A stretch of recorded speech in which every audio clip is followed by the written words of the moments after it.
Romanos capítulo 2, versículo 7, parece indicar a salvação pelas obras. O que o versículo significa?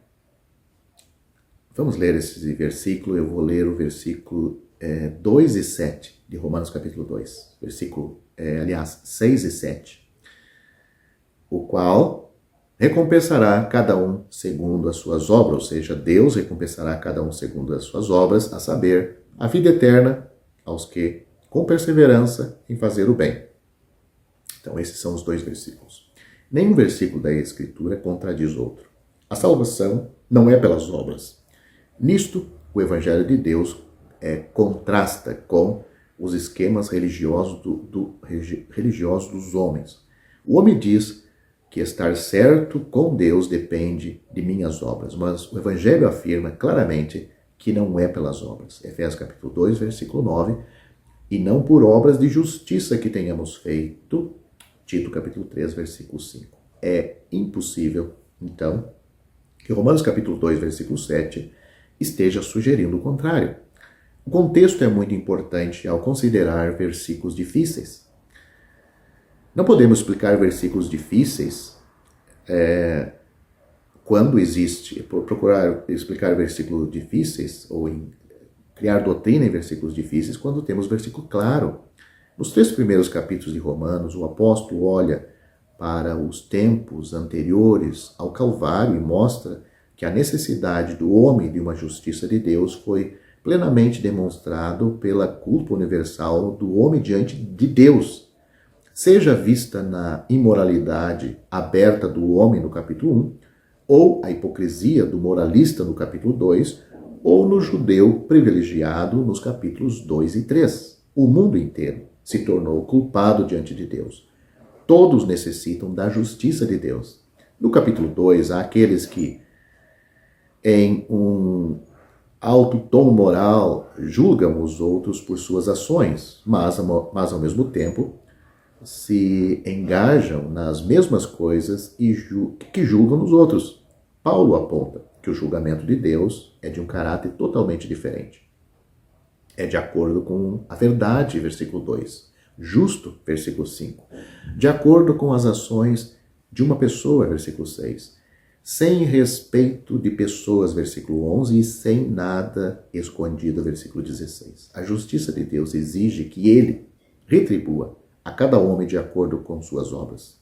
Se as pessoas fossem contenciosas, escolhendo obedecer à injustiça em vez da verdade, conheceriam a indignação, a ira e a tribulação e a angústia. Por outro lado, julgada pelo mesmo padrão, a pessoa que, por paciente perseverança em fazer o bem, buscasse glória, honra e imortalidade, certamente seria recompensada por Deus com a vida eterna no reino messiânico. A dificuldade, é clara, é que ninguém jamais continua perfeitamente no bem, porque todos pecaram e carecem da glória de Deus. Romanos capítulo 3, versículo 23. Este versículo, portanto, não ensina que pessoas sem conhecimento do Senhor Jesus podem ser salvas por outro meio. A salvação não pode ser pelas obras, porque ninguém pode alcançar a continuidade perfeita no bem. Louvado seja Deus por uma justiça que vem dele, revelada de fé em fé. Porque não me envergonho do Evangelho de Cristo, pois é o poder de Deus para a salvação de todo aquele que crê, primeiro do judeu e também de grego. Porque nele, ou seja, no Evangelho, se descobre a justiça de Deus de fé em fé.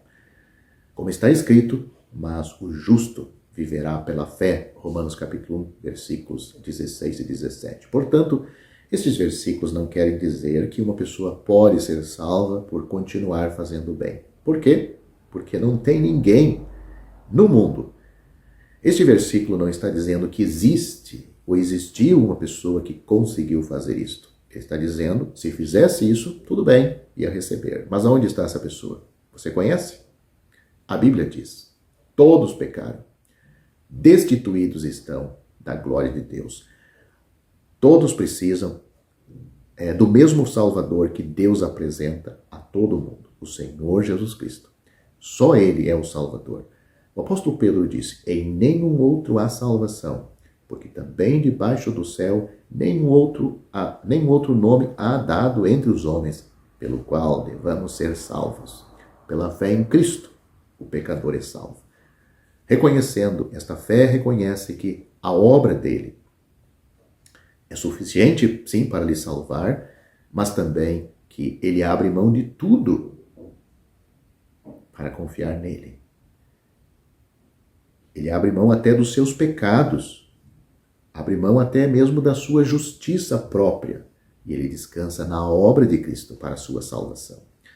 Como está você? Salvo? Perdido? Se você ainda não tem ele como seu Salvador, não tem essa experiência pessoal, não estou perguntando se você um dia levantou a mão na igreja pelo apelo do pastor, pregador, padre, missionário, mas sim se um dia você teve um encontro pessoal pela fé com ele, quando viu que você ia perecer no inferno por causa dos seus pecados, e viu nele seu Salvador pessoal, confiou nele, creu nele. A Bíblia diz, crê no Senhor Jesus Cristo, você será salvo. Atos capítulo 16, versículo 31. Quero aproveitar e deixar uma palavra para você que não tem certeza ou segurança da sua salvação. Me faça uma pergunta, será que está seguro um homem parado no topo de um penhasco escorregadio? Se ele está constantemente em perigo de cair, então nunca se pode dizer que ele está seguro. Na verdade, ninguém pode estar seguro espiritualmente se perder a salvação por cometer um ato pecaminoso. Ou você acha que vai estar seguro? Em 1 João, primeira epístola de João, capítulo 1, versículo 8, nós lemos o seguinte: se dissermos que não temos pecado, enganamo-nos a nós mesmos, e a verdade não está em nós. É bom notar que a palavra pecado está no singular, a palavra pecado aqui neste versículo, pois João está falando da natureza, da raiz, e não dos frutos, ou seja, os pecados. Ele está falando da natureza caída, a natureza, o pecado, e não os pecados, os seus frutos. Observe também o tempo presente no grego da palavra ter. Ele não diz tive no passado, ele fala no presente, ter. João não está se referindo à vida pecaminosa passada enquanto não convertidos, mas o estado presente em que os crentes ainda têm pecado à natureza. Ninguém chega a um ponto na vida em que está livre do pecado. Não existe tal coisa como um crente vivendo em um estado sem pecado. E, portanto, não será possível para um crente estar seguro, sem perder a salvação, se depender dele estar sem pecado, a natureza. Isto só ocorre na hora da morte ou com a vinda do Senhor Jesus no arrebatamento. Jesus disse: as minhas ovelhas ouvem a minha voz, eu as conheço e elas me seguem. Eu lhes dou a vida eterna e nunca perecerão, nem ninguém as arrebatará da minha mão. João capítulo 10, versículos 27 e 28. Não há condições observadas neste texto, apenas declarações de fato absoluto. As ovelhas são de Cristo, elas ouvem a sua voz, ele as conhece, elas o seguem. Ele lhes dá a vida eterna, elas nunca perecerão e ninguém as arrancará de sua mão. Ele não diz, se as ovelhas ouvem a minha voz, elas são realmente minhas ovelhas. Ele não diz também, se as ovelhas me seguem, eu lhes darei a vida eterna. Elas não se tornarão suas ovelhas, ouvindo sua voz, e não recebem a vida eterna, seguindo-o. Uma transação ocorreu anteriormente, que já as tornou suas ovelhas. O Senhor Jesus disse, no versículo 29, que a transação ocorreu quando seu pai deu, note, esta palavra está no passado, as ovelhas a ele. João capítulo 10, versículo 29. Agora que eles ou elas pertencem a Cristo, é de se esperar que as ovelhas façam o que as ovelhas geralmente fazem. Elas conhecem a voz de seu pastor e seguem sua liderança. Elas não seguirão nenhuma outra voz. Ele deixou isto claro nos versículos 4 a 5. As ovelhas o seguem, porque conhecem a sua voz, e não seguirão o estranho, mas fugirão dele, porque não conhecem a voz dos estranhos. Jesus disse: eu sou a porta, se alguém entrar por mim, salvar-se-á ou será salvo, e entrará e sairá e achará pastagens. É uma figura de uma ovelha. João capítulo 10, versículo 9. Alguns defensores da segurança condicional sobre a salvação argumentarão que podemos seguir o Senhor Jesus hoje e seguir outra pessoa amanhã. Se assim for, devemos nos arrepender e começar a seguir o Senhor novamente. O texto argumenta contra esta possibilidade. As ovelhas de Cristo seguem a Ele e somente a Ele.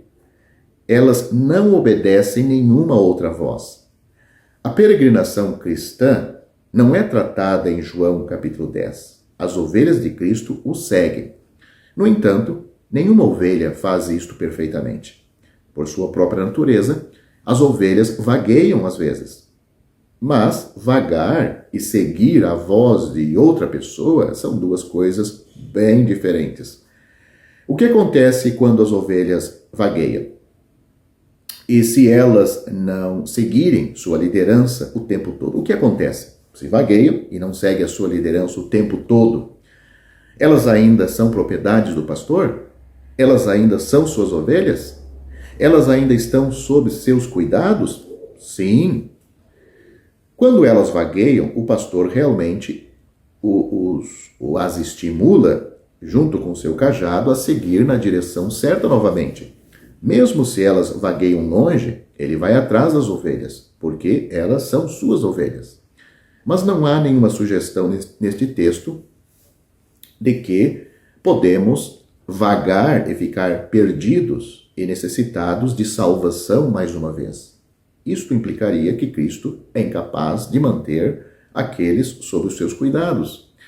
Poderíamos ter esperado que o Senhor Jesus dissesse no versículo 24, aí de João capítulo 10, as minhas ovelhas ouvem a minha voz e me conhecem. Em vez disso, ele disse, eu as conheço. Porque ele está enfatizando a segurança das ovelhas, seu conhecimento delas é mais importante do que seu conhecimento dele, ou seja, o conhecimento dele pelas ovelhas é mais importante do que o conhecimento das ovelhas dele, em relação a ele. Porque Cristo conhece suas ovelhas, ele nos guardará e protegerá. O uso da palavra mão, aqui no texto, na declaração do Senhor, ninguém as arrebatará da minha mão, não está enfatizando tanto uma mão física, de 5 dedos, que envolve o crente, mas sim o fato de que as ovelhas estão sob os seus cuidados e custódia. As ovelhas pertencem a ele.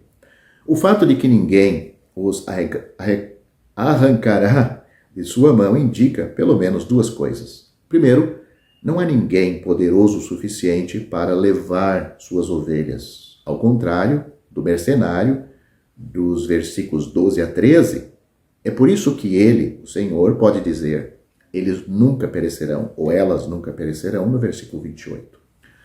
Segundo, as ovelhas nunca se tornarão propriedade de ninguém, mas sempre pertencerão a ele. Os falsos ensinadores geralmente ignoram a ênfase desta passagem na propriedade minhas ovelhas, meu Pai que mas deu elas.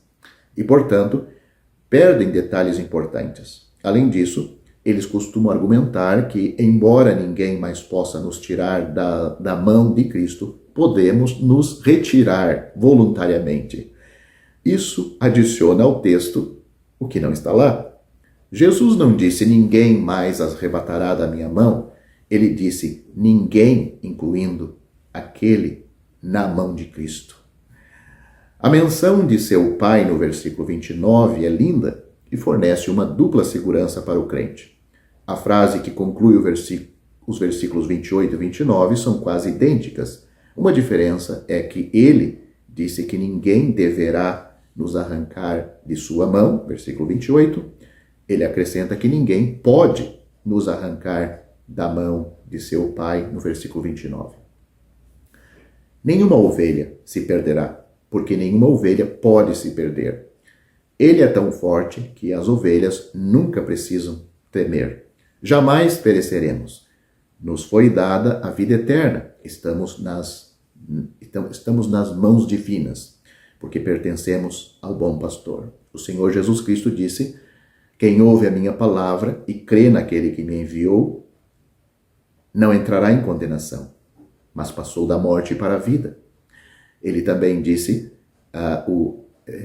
Deus enviou seu Filho ao mundo, não para que condenasse o mundo, mas para que o mundo fosse salvo por ele. Quem crê nele não é condenado, mas quem não crê já está condenado. Só tem duas classes aqui: os que creem e os que não creem.